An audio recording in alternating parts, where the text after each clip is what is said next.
Assalamualaikum warahmatullahi wabarakatuh. Kembali lagi bersama saya. Pada video kali ini kita akan membahas tentang administrasi keuangan. Nah, sebelumnya perkenalkan, nama saya Tasya Permata Putri dengan NIM 22231032.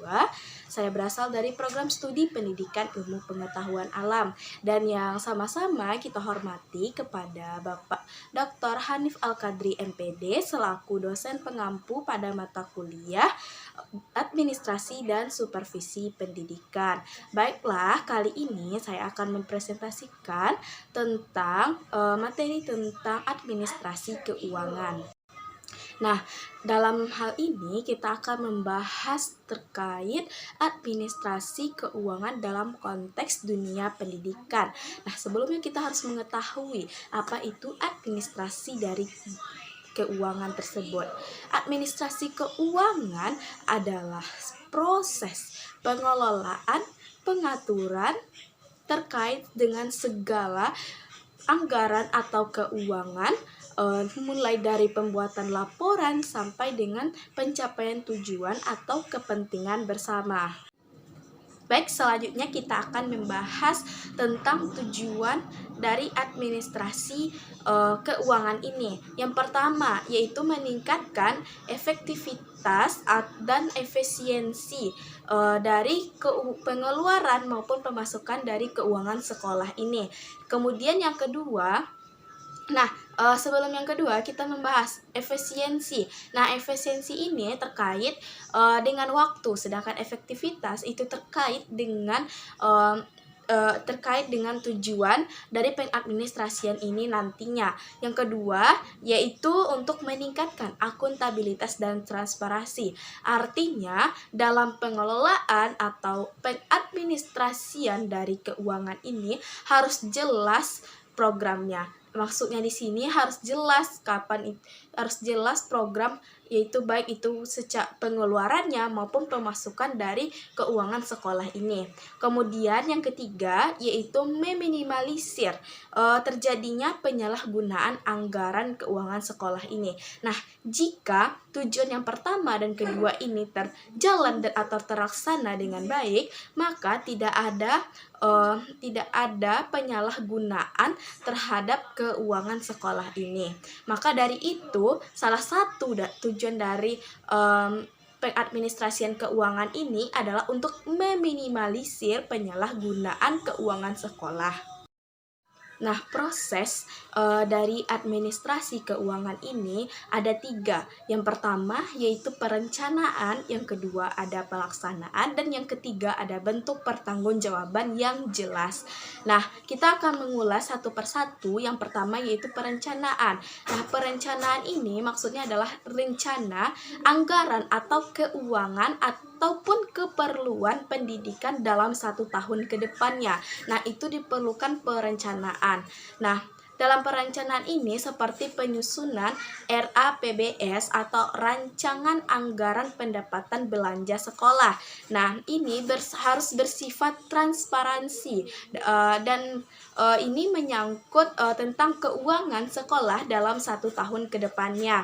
Nah, dan dalam penyusunan RAPBS ini dibutuhkan masukan dari pihak-pihak yang berkepentingan dalam penyusunan RAPBS ini.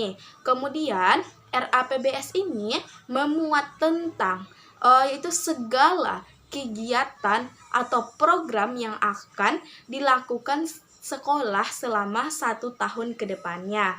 Nah, kemudian jika kita lihat dari pendapat Sutisna, itu mengatakan bahwa RAPBS ini bisa ditempuh dengan beberapa langkah.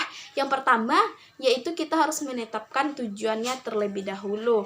Nah, menetapkan tujuannya itu berarti kita membentuk rumusan atau rumusan penyusunan RAPBS ini. Nah, kemudian yang kedua yaitu penjabaran tujuannya. Maksudnya penjabaran tujuan ini adalah program-program yang dilaksanakan tersebut haruslah jelas kegiatannya dan nantinya akan membuat pengadministrasian keuangan itu lebih jelas lagi terhadap pengeluaran maupun pemasukan dari keuangan tersebut. Nah, selanjutnya setelah kita melakukan proses perencanaan dari pengadministrasian keuangan ini, kita melakukan yang namanya pelaksanaan pengadministrasian keuangan ini. Nah, dalam pelaksanaan pengadministrasian keuangan ini perlu kita garis bawahi bahwa terdapat adanya pemisahan tugas dan fungsi dalam kaitan keuangan sekolah ini. Nah, biasanya itu terdiri dari 3. Yang pertama yaitu otorisator, yang kedua ordinator, dan yang ketiga adalah bendahara. Nah, yang pertama kita akan membahas siapa itu otorisator. Nah, otorisator adalah pejabat yang diberikan kewenangan untuk mengambil tindakan yang menyebabkan penerimaan atau pemasukan serta pengeluaran dari keuangan sekolah. Nah, kemudian yang kedua adalah ordonator.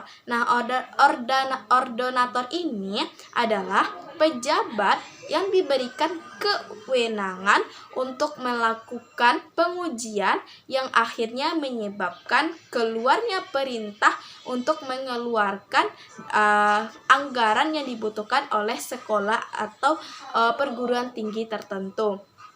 Nah, kemudian otorisator ini atau otorisator ini adalah pemegang tertinggi dari suatu satuan pendidikan. Misalnya di sekolah itu adalah kepala sekolah dan di perguruan tinggi adalah rektor.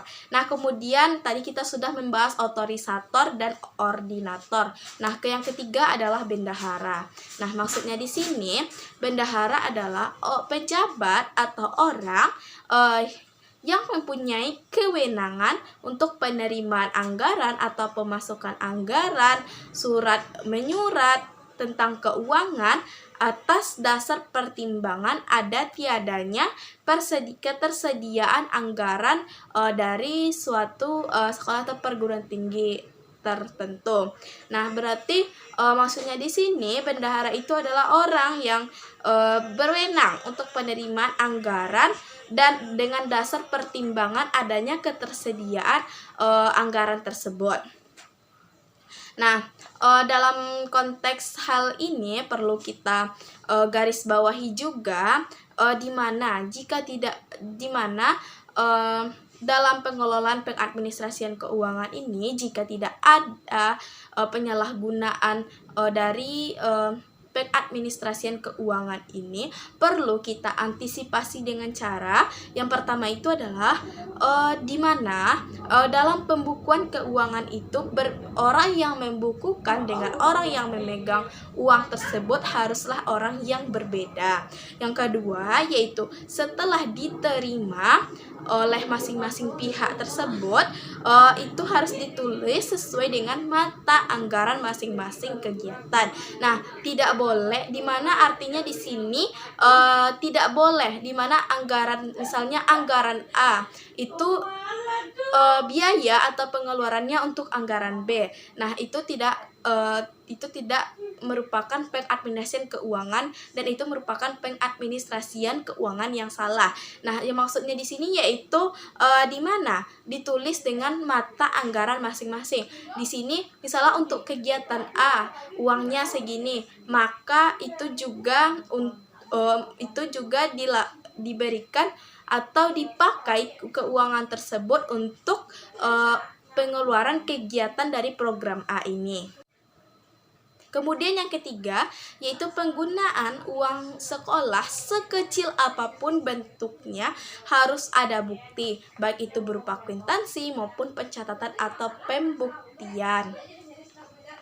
Nah, dan selanjutnya yaitu pertanggungjawaban. Nah, setelah kita melakukan proses perencanaan, pelaksanaan, kemudian harus ada bentuk dari pertanggungjawaban yang ini yang bersifat jelas. Nah, misalnya maksudnya di sini adanya bukti pemakaian anggaran dari keuangan sekolah tersebut dan sesuai dengan proses perencanaan di awal yang telah dilakukan di awal tahun pembelajaran. Nah, bentuk dari pertanggungjawaban ini yaitu berbentuk selama 1 tahun proses pendidikan, dan itu bisa seperti di mana kita membuat SPJ per 3 bulan pengeluaran. Kemudian dalam SPJ ini harus berisi tanda tangan bendahara, tanda tangan kepala sekolah, bahkan dibutuhkan tanda tangan dari ketua komite sekolah itu sendiri.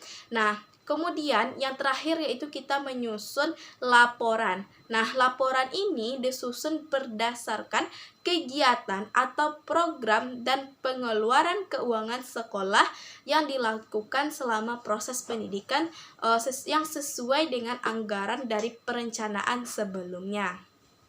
Nah, dari materi yang telah dipaparkan tadi dapat kita simpulkan bahwa pengadministrasian dari keuangan ini adalah proses pengelolaan atau pengaturan yang melibatkan segala bentuk dari pengeluaran atau anggaran keuangan yang dimulai dari penyusunan laporan sampai ke tujuan tercapainya tujuan dan kepentingan bersama.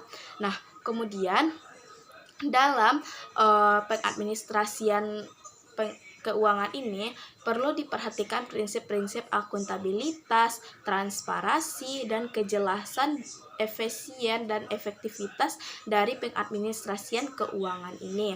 Dan kemudian dalam proses pengadministrasian itu terdiri dari 3 langkah. Yang pertama itu perencanaan, pelaksanaan, dan bentuk pertanggungjawaban yang sangat jelas. Nah, mungkin sekian pemaparan materi yang dapat saya sampaikan. Terlebih dan terkurang mohon dimaafkan. Saya sudahi dengan wabillahi taufiq wal hidayah. Wassalamualaikum warahmatullahi wabarakatuh.